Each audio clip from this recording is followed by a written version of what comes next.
Welcome to Recap King. In this video, we will explain Deadlock. This movie tells the story of a man named Mac, a former Special Forces member who works at an energy plant. Mac must fight to save everyone there when they are taken hostage by a rogue team of mercenaries led by a wanted criminal, Ronald Whitlock. Can Mac defeat Ronald and his henchmen and save the hostages? Let's find out in Deadlock. Deadlock begins by showing a group of delinquent youths partying with drugs in a house. However, the police were stalking them from outside the house without them knowing. Since the house was quite spacious, Detective Fulbright, who led the raid, ordered 2 of his men to sneak in through the back door, while he and Larry, one of the Fulbright men, would raid through the front door. The policeman who entered through the back door managed to kill 2 young men, while one of them managed to escape through the window. Detective Fulbright raided through the front door, managed to kill 1 young man, and arrested a young man named Kyle. However, after checking the house's address, the police realized that they had the wrong address because it turned out that the house was not connected to each other between the front and back. This indicates that the 2 young men who lived in the front of the house were not their targets, and no drugs were found there. But Detective Fulbright didn't feel the least bit guilty because both boys had guns. Kyle and a young man who lived in the front of the house were named a drug dealer, and Kyle was thrown into prison. The raid news immediately caught the media's attention and was reported throughout the country. Elsewhere, a man named Ronald Whitlock was seen watching the news of the raid on television. Ronald turns out to be the father of 2 young men who live in the front of the house and are not involved in drug cases. Ronald looks so devastated and angry because his son was the victim of a wrongful arrest, while his other son was killed because of the negligence of the police. Not long after, 2 police officers came to Ronald's house to take him to the police station for questioning about the case that happened to his 2 sons. Ronald, who turned out to be a war veteran, immediately killed the 2 policemen without thinking because he did not accept the police's arbitrary treatment of his 2 innocent sons. The scene then switches and shows a man named Mac, a former Special Forces member. Mac woke up with a heavy head because he was drunk last night. After retiring from the military, Mac works as a welder at a hydroelectric power station. Mac accidentally runs into Detective Fulbright's wife, Paula, who greets him warmly on his way to work. After that, Mac seems jealous to see his ex-girlfriend, Sophia, who is very close to a man named Smith, who is none other than the director of the company where Mac works. Upon entering the office, Mac was immediately teased by his friend, a man named Tommy, because Mac gets very drunk easily even though he only drinks a little alcohol. It turns out that what made Mac drink to the point of getting drunk was his friend from the security division, a man named Boone. Seeing Mac's arrival, Boone instead tells Mac to go home and take time off so he can rest because he is still not fully recovered from his drunken state. However, Mac insists on working, so Boone seems a little disappointed. Not only Boone, a man named Cranbrook, the head of security, was displeased to know that Mac chose to stay at work that day. Mac is then greeted by his co-worker, a woman named Amy. They seemed to be chatting casually before Sophia came and messed up the atmosphere. Mac and Sophia got into an argument, but then Smith came and calmed them down. After that, all the employees were seen doing their respective jobs. Coincidentally, they had a group of high school students who wanted to go on a study tour to learn more about the hydroelectric power plant, where Sophia was assigned to guide them.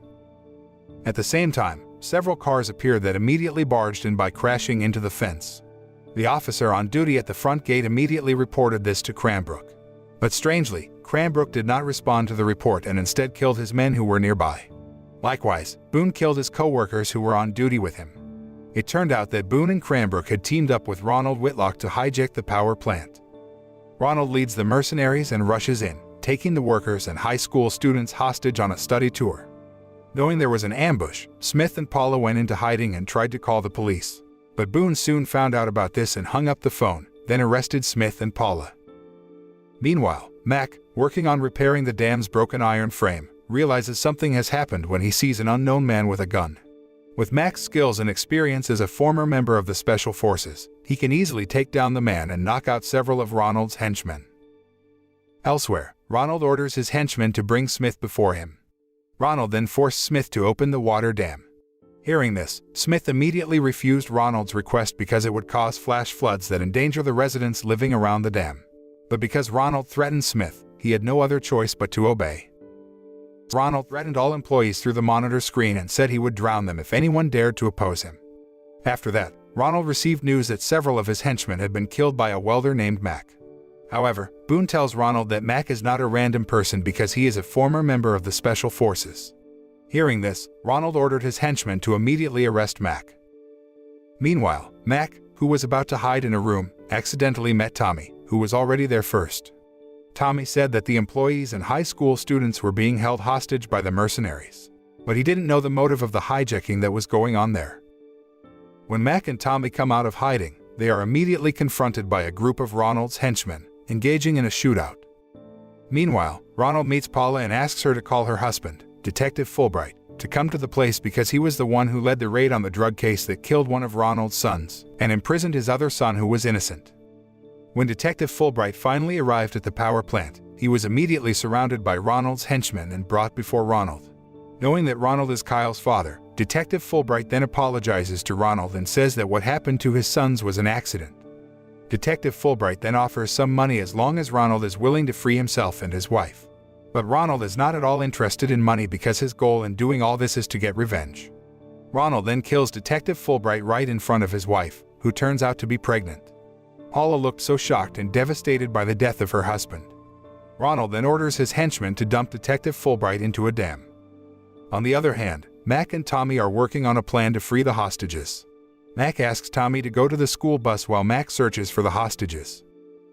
After killing several Ronald's henchmen, Mac finally finds Sophia and the other hostages. Mac then asks Sophia and the others to hurry as he will get them out of there on the bus that Tommy will drive. Sophia initially refuses to go because she feels insecure, but Mac assured Sophia that staying here was too risky and very dangerous. After evacuating all the hostages, Mac is surprised by the arrival of Sophia, who apparently chooses to stay with Mac because she doesn't want to leave him. Sophia then advised Mac to ask Cranbrook, the head of security, for help because Sophia thought Cranbrook was not involved with the hijacking. Knowing Mac's arrival, Cranbrook had his guns ready. But apparently, Mac already suspected that Cranbrook was involved in the hijacking, so Mac first shot Cranbrook and killed him. Meanwhile, Ronald orders his henchmen to take Amy because it turns out that Amy is the younger sister of Larry, a police officer who participated in the raid that arrested and killed Ronald's son. Amy told Ronald that she had known of her brother's crimes against Ronald's sons and apologized for what had happened. Ronald seemed to appreciate Amy's honesty and then asked her to call Larry and ask him to come to the power plant. At the same time, the bus driven by Tommy finally arrived at the police station, and Tommy immediately told what had happened to Larry and his partner, a police officer named Kane. Even though Larry already knew what had happened, he still insisted on coming to the power plant alone because he didn't want to endanger his sister's safety. Meanwhile, Kane immediately contacted the NSA and informed them of the hijacking that occurred at the power plant. Knowing this, the NSA immediately held an emergency meeting to draw up a plan to rescue the hostages and fight the hijacking at the power plant. Meanwhile, Mac is seen walking through the power plant facility and meets one of Ronald's henchmen named Gator, who turns out to be Mac's former colleague when he was a member of the Special Forces. Mac and Gator then engage in a fierce duel with bare hands. But in the end, Mac kills Gator with a bullet that hits him straight in the head. Meanwhile, Larry, who came to the power plant, was immediately beaten and forced to confess his crime by Ronald. But because Larry refuses, Ronald kills him. Not long after, Boone informs Ronald that military forces are heading to their location and deploying all of the troops. Hearing this, Ronald ordered Smith to open another dam. When the water level rises, Ronald plans to leave the place and let the hostages drown. However, Boone rejects the plan and asks Ronald to end all this. Feeling disapproved of Boone's words, Ronald then kills him.